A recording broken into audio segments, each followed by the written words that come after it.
At this hour, peace talks are underway in Egypt, the second day of peace talks. Key negotiators from Israel, Hamas, and the U.S. are meeting to discuss President Trump's 20-point plan to end the war in Gaza. All of it happening exactly 2 years after Hamas launched the horrific October 7th terror attacks on Israel.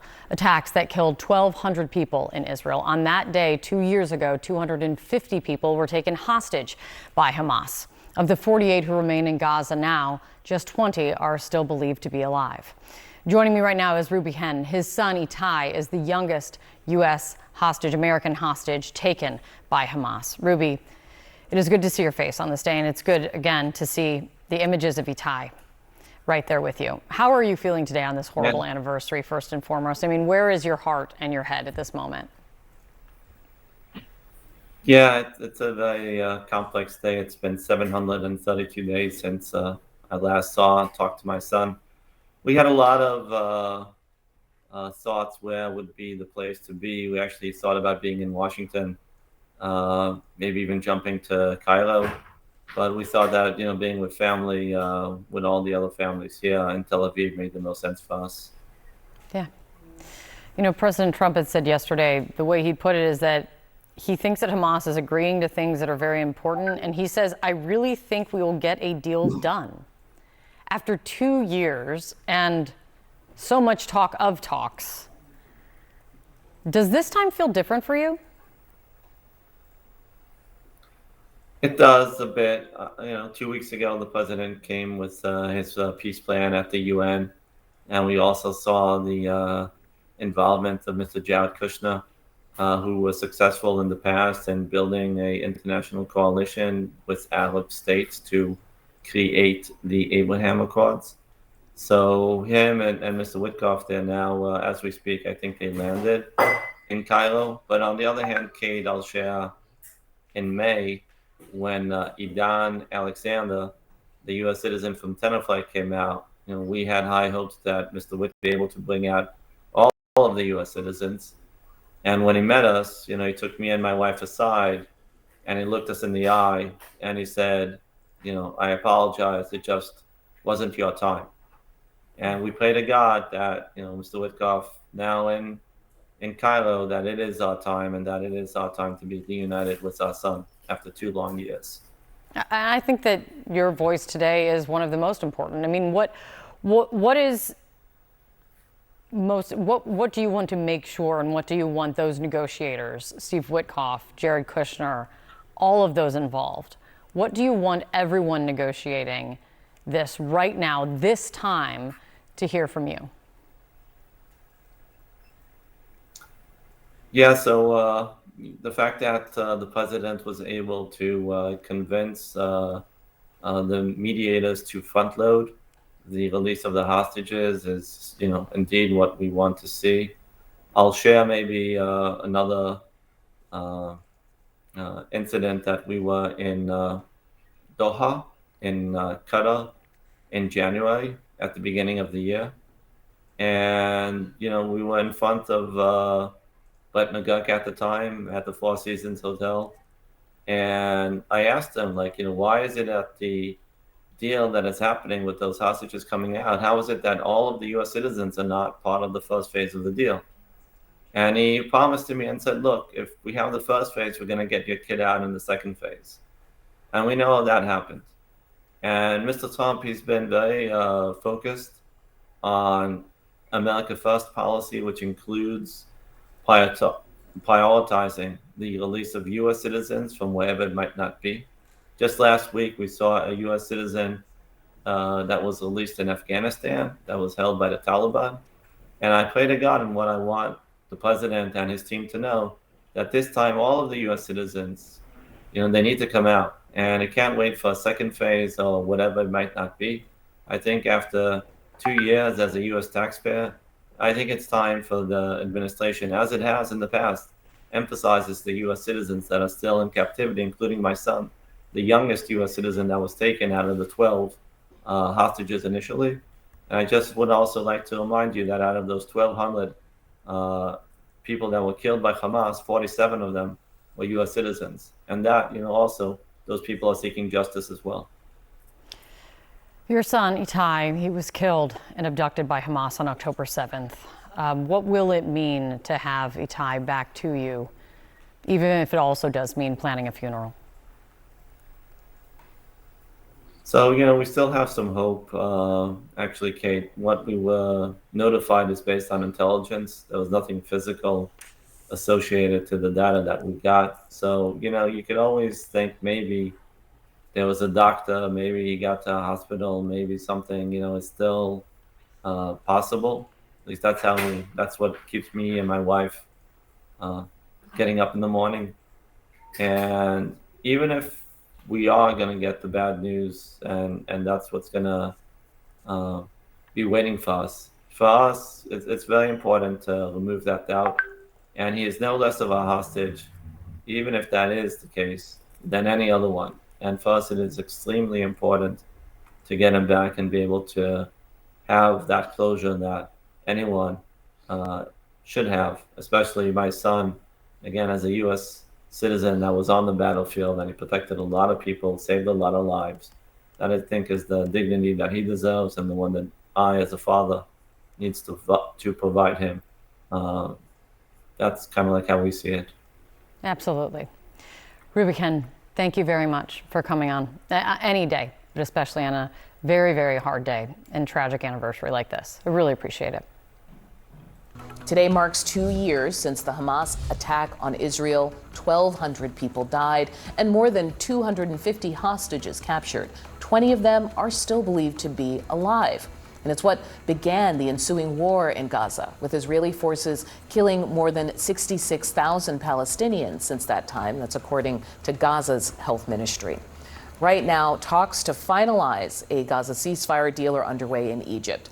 Delegations from Hamas and Israel are present for indirect negotiations. An official told CNN the discussions are expected to take a few days, with mediator teams from the U.S., Qatar, Egypt, and Turkey on site. Smoke rises over Gaza this morning in the meantime as Israeli airstrikes continue. This is despite those negotiations. President Trump said Monday that Hamas is making important concessions as negotiators work towards a final agreement. We have just about every nation working on this deal and trying to get it done, something that you could say 3,000 years if you look at it in certain ways, or you could say centuries, but this is a deal that incredibly everyone just came together. They all came together. No, Israel's been great. I think we're doing very well, and I think Hamas has been agreeing to things that are very important.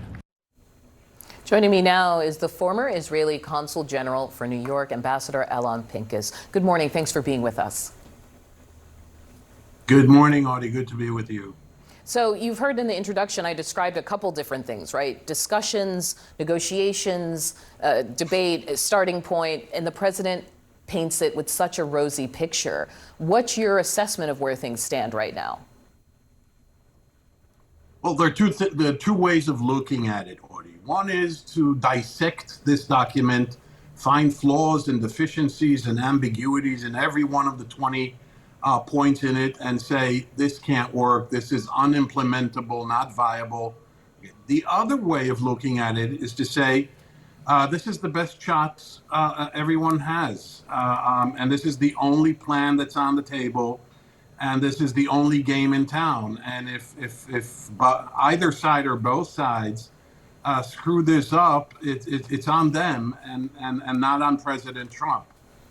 And if you look at the document, please go ahead. No, I was just going to ask. You were a former Israeli consul general for New York at one point. I mean, help me understand the politics for Netanyahu. Does this feel like the only game in town with him? He's not moving into a ceasefire mode right now?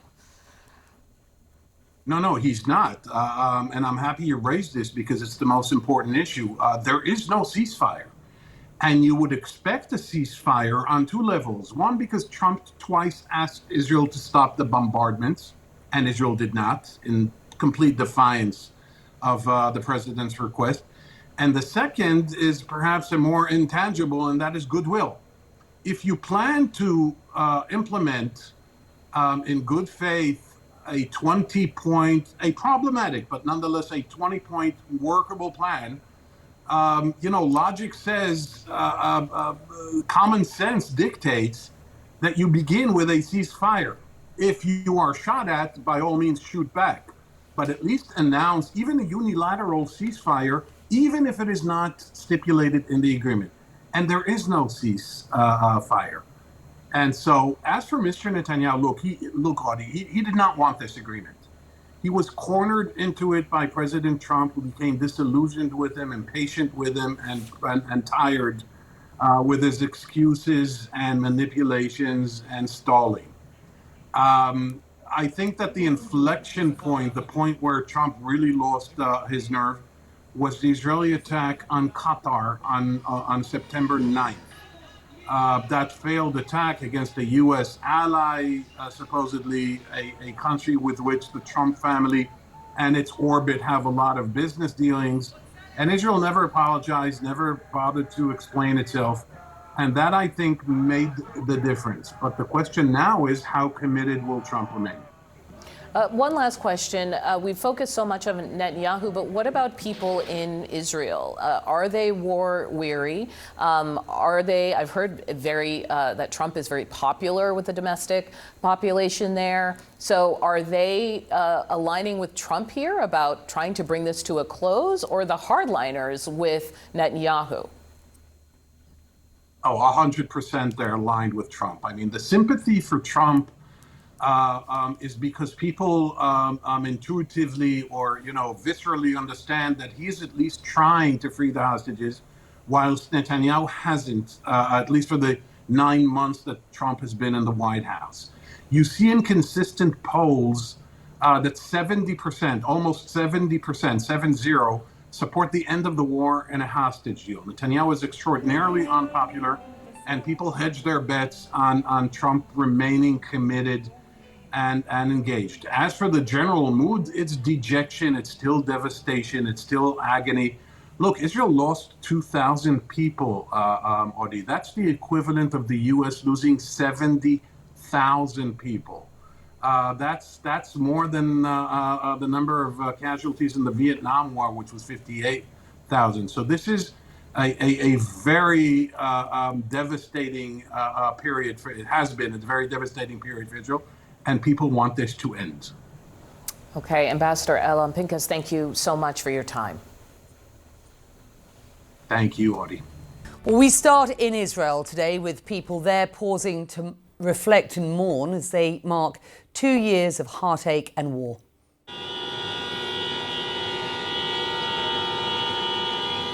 Memorial sirens rang out for the second anniversary of the October the 7th attacks of 2023 in Hostages Square in Tel Aviv and at the site of the Nova Music Festival, one of the worst sites of the onslaught by Hamas.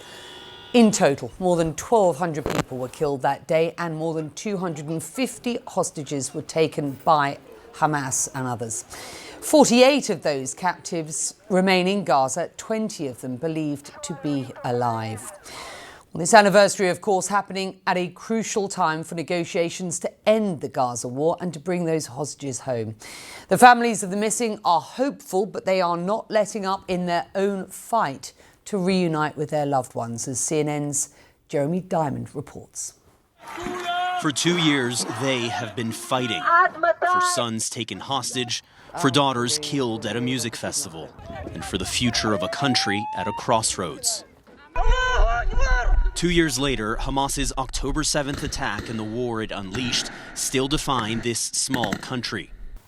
Vicky Cohen knows that all too well. Hello, Vicky. Hi. Her son is still being held in Gaza, and she is at the forefront of the hostage families movement, demonstrating in front of the Prime Minister's home, inside Parliament, and in weekly Saturday night protests. This is another Saturday night. Yeah, but it feels different. Feels different, yeah. Huh? On the night we join her, the whole country is buzzing about a possible deal to free all of the hostages. And it's a mix of feelings. It's excitement, it's expectation, it's also fear. This video shows the moment that changed everything. Her 19-year-old son, Nimrod, conscripted for mandatory military service, being pulled from an Israeli tank on the Gaza border and taken captive. So this is the Rubik's Cube that was in the tank. The real one that was found in the tank. He used to take it wherever he go. Heading to another rally, Cohen cannot help but feel hopeful. But she is determined to keep fighting. We will still fight and do everything we did before till it's settled, till it's final, till they are at home. Cohen wasn't always at the forefront of the protest movement, but she ramped up her fight after losing faith in her government. So many other families realized that we need to be more polite, less polite, and be more aggressive with the fight. She soon realized she had real power. I heard for so many people who told me, I heard you are asking and you are calling for us to come, and we will come. We are coming because of you. This is so important. These rallies are where Vicky found her voice and where she found a community to fight alongside. Saturday nights in Israel have represented a chance for the hostage families to raise their voices week after week with the support of so many Israelis. Vicky and her son are just about to go on stage. Today, I was filled with excitement, anticipation, and great hope, but also, she tells the crowd, concern. The Israeli Prime Minister was speaking while Vicky was on stage. Did Netanyahu say something? Yeah, he said that he hopes that they can be returned during Sukkot. The hostages? He said the goal is to limit negotiations to a few days. He doesn't want it to be dragged out. They thought they're going to be safe here. Sigal and Menashe Mansouri are also still fighting. We just know that they went to a festival and they never came back. And we do know that their last couple hours were hell. 2 years after their daughters were slaughtered inside this bomb shelter, they are fighting for answers and accountability. We're looking for is the truth. We want to know the truth in a legal way, in a decent way, in a respectful way. We want to know what led us to October 7th. We want to know how come the IDF didn't respond for so many hours. The couple helped found the October Council, pushing for an independent commission of inquiry to investigate Israel's failures that helped lead to October 7th. But 2 years later, can you believe that you still have to fight for all of this? Did you think this fight would last this long? No, you know what? It's even more than that. I didn't think that we'll have to fight for this. But the Israeli Prime Minister has refused, claiming the commission would be biased. When you have nothing to hide, you just, how come you're so against it? I mean, why are you trying to fight it? Do you believe that a state commission of inquiry will ever be set up while Prime Minister Netanyahu remains in office? No. Most likely, and unfortunately, no. The state of Israel need to have the truth about what happens. Along the border where Hamas militants stormed into Israel, the devastation wrought by Israel's subsequent attacks on Gaza is unmistakable. Here, the fight for Israel's character and its future are also on display. We came to the fence today, as close as we can to Gaza, to say that not all Israelis support the genocide, not all Israelis are supporting the starvation of Gaza. Others have come to see and revel in the destruction. No Arabs supposed to be next to us here. So you want Gaza razed to the ground? No Gaza. No Gaza. All the building, I see a couple buildings there, it's empty. I want this flat. If you ask me, Trump wants to build a base here, you're welcome. Some would say that's genocide or that's ethnic cleansing. No, it's not genocide. For Vicky Cohen, whether Israel prioritizes a deal to free the hostages or a forever war in Gaza will also define its future. It's a fight of something bigger than to release the hostages. It's something very basic that of the Jewish community here in Israel, that we care for each other. We don't sacrifice the lives for the land. Jeremy Diamond, CNN, Jerusalem. Well, official October the 7th commemorations in Israel won't take place until next week. The government plans to recognise the anniversary according to the Hebrew calendar. Meanwhile, condolences and statements of support have been pouring in from around the world. And in the US later today, President Trump will meet with Eden Alexander, who is an Israeli-American hostage who was released by Hamas in May. While Israelis do mark today's tragic anniversary, indirect ceasefire talks, of course, between Israel and Hamas have entered their second day. Egyptian state media report negotiations began Monday amid a positive atmosphere, they say. US President Donald Trump tells CNN that Hamas, quote, has been agreeing to things that are very important. Trump's 20-point plan aims to set conditions for a lasting peace in Gaza. Implementing parts of it, though, of course, face resistance from both Hamas and by hardliners in Israel. Inside Gaza, Israeli attacks continue despite President Trump's call for Israel to stop the bombing. Health officials in Gaza report more than 67,000 deaths now there since the war began. Well, Israeli opposition leader Yair Lapid spoke a short time ago with my colleague Oren Lieberman at a Tel Aviv commemoration of today's anniversary. This is part of their conversation. The fact that President Trump has put all his weight into threw all his weight into the arena, saying, I'm going to make this happen, is a cause for optimism. One would think that the Israeli government should have done this long time ago, but as it is, right now, there is more. It's a somber day today.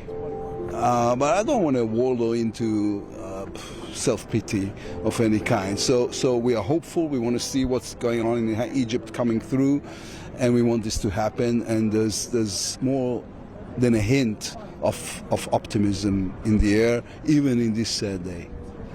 The issues, however, are the same issues. Questions about disarmament, questions about governance of Gaza, prisoners. Are those issues any closer to being solved, do you believe? Yes, I think the 20 points plan that President Trump and his team put on the table is tangible and doable. And I think everybody understands it. And this and the fact that countries like Turkey has moved themselves into this arena is also positive in terms of the hostage deal. So yes, it is more doable than it was, 2 weeks ago.